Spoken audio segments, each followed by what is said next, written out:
Three words to give me inspiration for any day I'm feeling down. 3 words. 3 words. You're gonna die. Yeah, that's inspiration. Do something about it. Do something about it. Fucking love you. Love you too. Take care. That's it, c'est exactement le genre de perspective qui fait que je suis encore avec vous autres depuis over 60 épisodes du Obi Frog Show, 150 épisodes du VV Frog Show, so yeah, du contenu, pas fini d'en dropper pour vous autres le plus possible, so yeah, that's it, on switch, on change pas notre formule gagnante, Omi, Bitcoin, Omi Burn, let's go, les Comey News, that's it, bon show. Donc bon matin, take 2 pour ma part, j'ai enregistré pendant une bonne demi-heure. Sans son. Ben oui, il n'y avait pas de son. Mon son était coupé, maudit épais. Donc, on fait ça aujourd'hui. Omi Frog Show. On va y aller avec rien de spécial. Hein? Je cherche du Bitcoin, je cherche du Omi. Disclaimer time juste avant. Ben oui, ben je vous rappelle qu'il n'y a aucun conseil personnel financier ou d'investissement qui est prodigué dans cette vidéo, la gang. Let's go.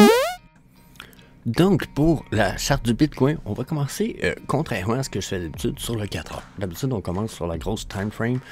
Je pense qu'on va juste faire un peu de 4 heures aujourd'hui, puis peut-être un peu de daily.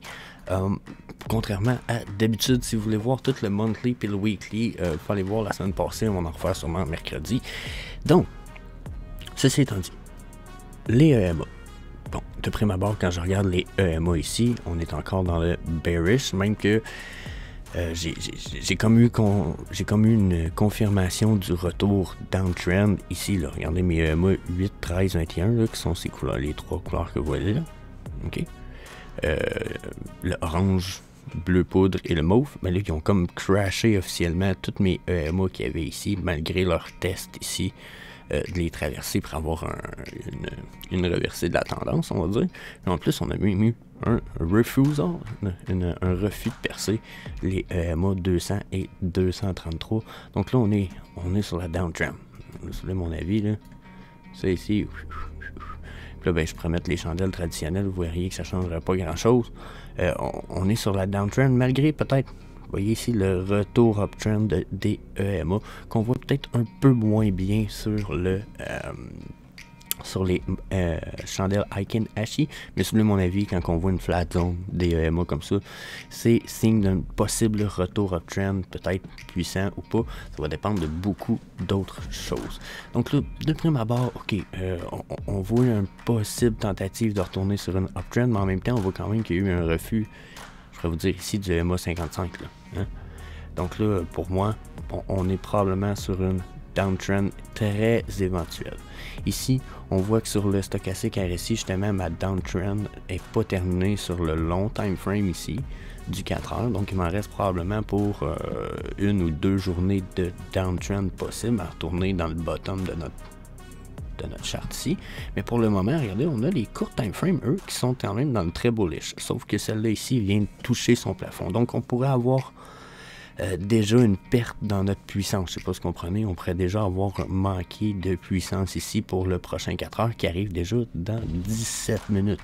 Donc là, ça va être à voir ce qui va se passer dans les prochains 4 heures. On le verra pas ensemble, mais quand même, d'après moi, on va avoir une légère uptrend, puis on va se retourner sur la downtrend pour aller faire probablement une vague probablement plus importante que ces deux petites vagues-là ici, probablement un peu plus dans ce style-là. Vous voyez la vague qu'on a eue ici sur la downtrend. D'après moi, on va avoir le même genre de vague ici qui pourrait nous ramener probablement dans les 18007. N'oubliez pas que si je m'en vais, je dis oubliez pas, mais il y a une chose importante peut-être à mettre en ligne de compte. C'est que si je décrinque tout ça ici, n'oubliez pas, on est sur le 4 heures, là, puis que je viens mettre mes old support trendlines, c'est que les vieilles lignes de support, ok? Vous voyez, quand j'ai fait ça, il y a une ligne blanche ici qui est apparue. La ligne blanche, elle, est quand même très importante dans la mesure où que durant la bull run qu'on a faite, si je retourne, je décrinque un petit peu, là. Durant la bull run qu'on a faite, regardez ici, là. Ça a été un plateau très puissant en 2020-2021, juste avant le puis la bull run, ok? Donc, ça ici, c'est devenu une résistance qui a été percée. Ça a été transformé en support pour nous il n'y a pas très longtemps. Boum. OK? Mais là, ce support-là, on l'a défoncé, puis on refuse de passer par-dessus. Regardez, on a fait 3, 4 tests peut-être. 1, 2, 3 tests. Les 3 sont refusés. Puis pour l'instant, on fait toujours on est plus haut qu'on était ici, bien entendu, mais j'ai l'impression qu'on a quand même potentiellement la chance de retourner tester ce support-là ici, qui semble pour l'instant être quand même presque notre plus puissant de l'heure. OK? Donc là, on est entre ces deux zones-là. Mon feeling, c'est qu'on a le potentiel d'aller crash et de se retrouver sur celui-là ici. Vous voyez, ça a été sur notre 17 000 qu'on a fait. Là. Ça a été notre all-time low depuis la bull run. On a le potentiel d'aller faire un double bottom. Là. Regardez un peu. Ça a l'air quand même d'une vague de correction. A, B, C. Puis peut-être même une A, B, C, D. Donc D pourrait descendre plus bas. Peut-être qu'elle va être faite en flat zone, qu'elle va se rendre jusqu'ici. Peut-être qu'on a déjà touché notre bottom, mais pour l'instant, là, mon feeling, c'est qu'on est sur la downtrend. Puis que quand j'y mets mes EMA, par exemple, qui s'affichaient en retard, on a le potentiel de retourner plus bas que ça ici. Regardez comment avec le EMA 55 puis 233, il n'était pas dans ces zones-là ici. Regardez, même quand on a crashé ici, là, le EMA 55 n'était pas dans la zone qu'on a ici. Là, nos EMA sont carrément en train de rentrer dans cette zone-là entre ma ligne blanche et ma ligne bleue. Pour moi, ça démontre qu'on est sur une downtrend puis qu'on a des résistances qui arrivent à ces niveaux-là, puis on les avait pas quand on était ici. Donc, un bas plus bas serait vraiment pas surprenant. Je vais me permettre d'enlever le EMA 2 secondes. On va mettre le point de pivot de Fibonacci, juste pour voir si lui nous indique peut-être quelque chose d'un peu différent par rapport à tout ça. Je vais enlever les autres support trendline.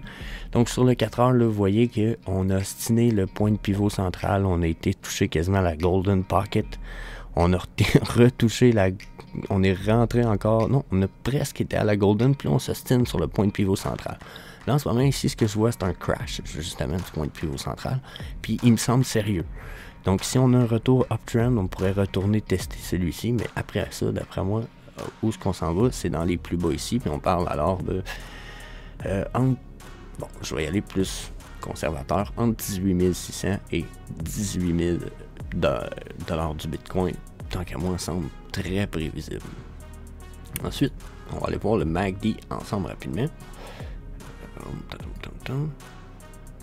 Donc pour ce qui est du MACD, vous voyez sur le 4 heures, lui aussi, on a un petit retour bullish ici, là, dans la mesure où on a peut-être, malgré qu'on a crashé notre médiane de 0, on est peut-être en train d'aller faire une vague qui va nous ramener sur la uptrend.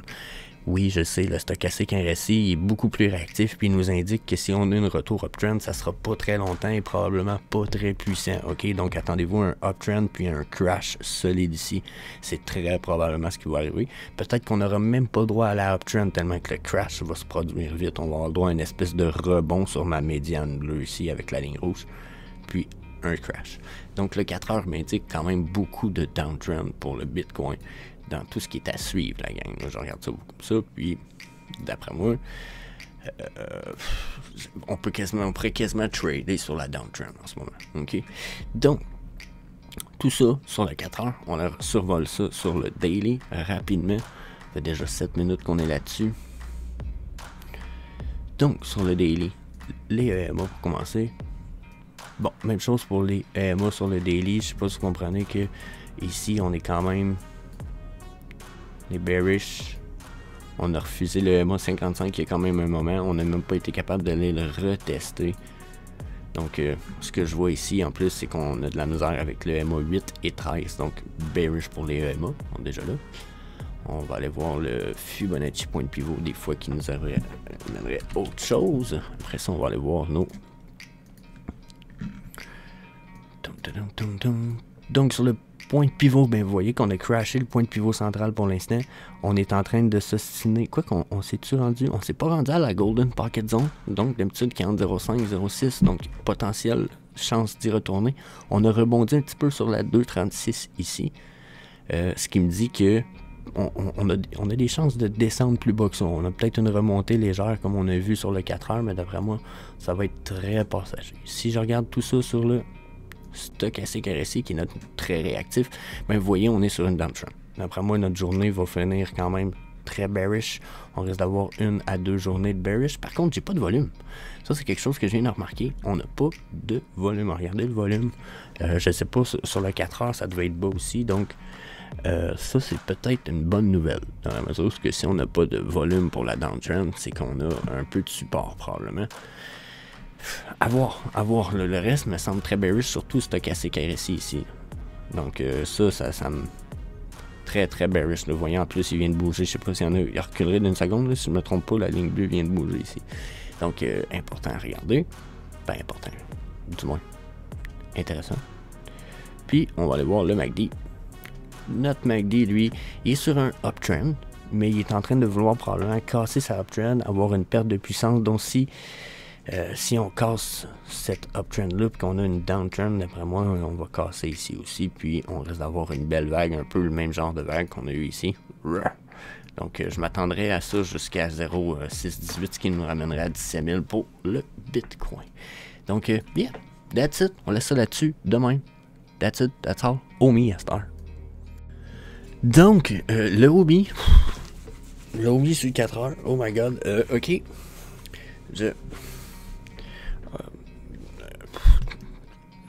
Genre, c'est quoi ça? je regarde la charte, puis je suis comme... What the fuck is that? Genre, pis ça, c'est quoi ça? Genre, genre, tabarnak. Je pense que ça faisait longtemps que j'avais pas checké la charte du Omi, puis ça ici, tout ça, là, la gueule m'en tombe à terre. C'est comme un refus total des EMA. Le stochastique RSI a fait de quoi que je le vois rarement. Tu sais, des affaires de même, je suis pas surpris. Mais genre, tout. On dirait une balle qui a des bondis, qui a des boulets, genre épouvantables. Toing. Genre, j'ai rarement vu ça. Puis là, ben, il faut clairement s'attendre à un retour uptrend. Là. Ça c'est une méga drop. Ça a crashé le prix qu'il y a là à 0,12 qui semble être un floor super puissant.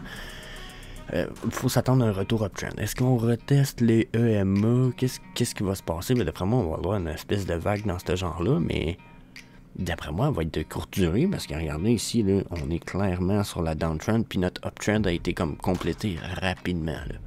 Ok? C'est une couple de fois qu'on entendait des uptrends. Là, on l'a eu. Après, ça peut être mauvais pendant un bout, là, vous voyez ici. Donc, wow. J'espère que c'est pas un peu ce qui se prépare parce que, c'est jusqu'à un certain point, là, on a le gros du crash que vous voyez là. Je vais décrinquer un petit peu. Si j'enlève des EMA, mettons. Le gros du crash qu'il y a là. Il se fait, une fois que ça a fini de crasher ici, il se fait là, puis genre, ici. Donc là, si ça ici, c'est juste notre comme... Tu sais, genre, cette bulle-là, puis ça ici, c'est notre crash ici, c'est notre crash ici. Vous voyez un peu le genre de comportement qu'on pourrait avoir, une consolidation, puis un crash. J'ai dit qu'on s'en irait là-dedans. Ça a l'air d'être confirmé. On va avoir un retour uptrend avant une consolidation. Ça, c'est pas mal certain. De prime abord, sans y mettre rien d'autre, là, si je viens mettre un Fibonacci en 3 points, là.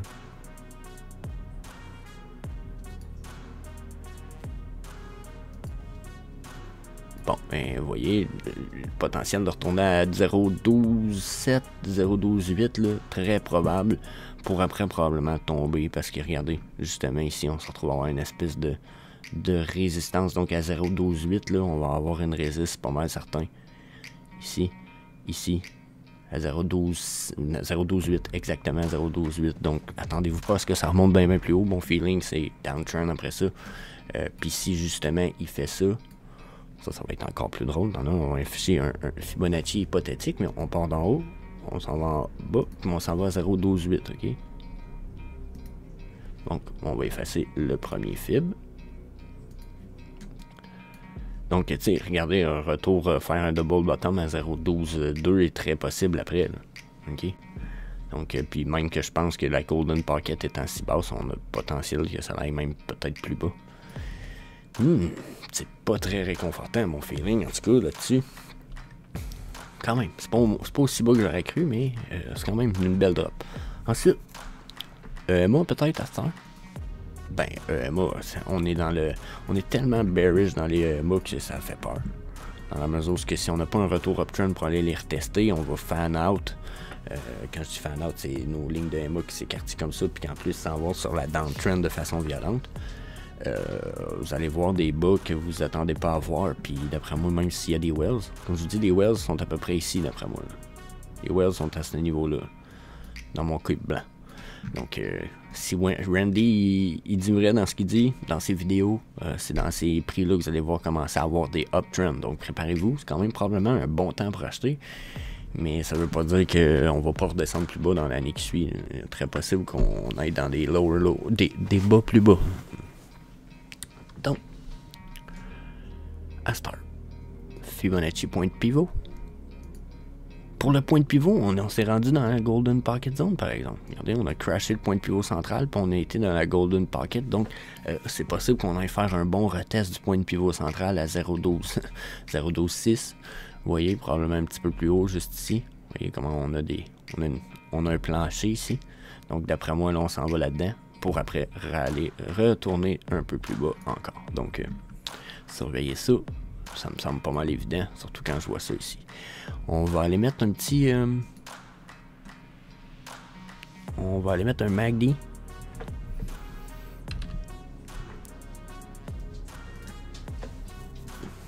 Bon, puis pour le Ultimate MACD, je sais que c'est un lagging indicator. Il me reste quand même juste 50 quelques secondes sur mon 4 heures, là. Ce qui est intéressant, on va peut-être pouvoir le vivre ensemble. Mais ici, j'ai quand même un volume, je suis downtrend. Ici, il me manque de volume un petit peu. Mais c'est downtrend pareil. J'espère quasiment qu'on retourne uptrend dans la mesure où quand je regardais ça, puis mon stochastique ici, c'est presque sûr qu'on fait un retour uptrend. Mais à quel niveau? Je pense pas qu'on va être capable d'aller bien haut. C'est ce qui m'inquiète. Si on réussit pas à retourner à 0,128, on va juste se consolider. Puis, parce que là, on n'a pas percé 0,124 en ce moment. Là, il y a le point de pivot 0,236 ici qui nous met un plancher. Puis, vous pouvez voir, là, c'est à côté souvent ici. Là. Regardez là. Donc, c'est tous des points de support où on s'est assis. Après moi, on ne montera pas plus haut que ça. Puis si on monte pas plus haut que ça, ben après ça s'appelle belle chute. On s'en va dans les probablement dans les 0,118. Donc fuck it. 0,118 probable après un petit retour uptrend dans les 0,12,8. Donc checkez ça, ça s'en vient. On risque d'avoir des gros movement price, une coupe d'affaires. Donc surveillez vos chartes puis vos investissements la gang. Nous autres on se revoit mercredi pour un autre Homie Frog Show. I'm desperately trying to give more value to every person I ever cross paths with and never ask for anything in return. That is literally the framework of my life. My great hope is that I can bring more value to people than they bring to me, and I'm never in a dire situation where I ever have to ask for anything in return.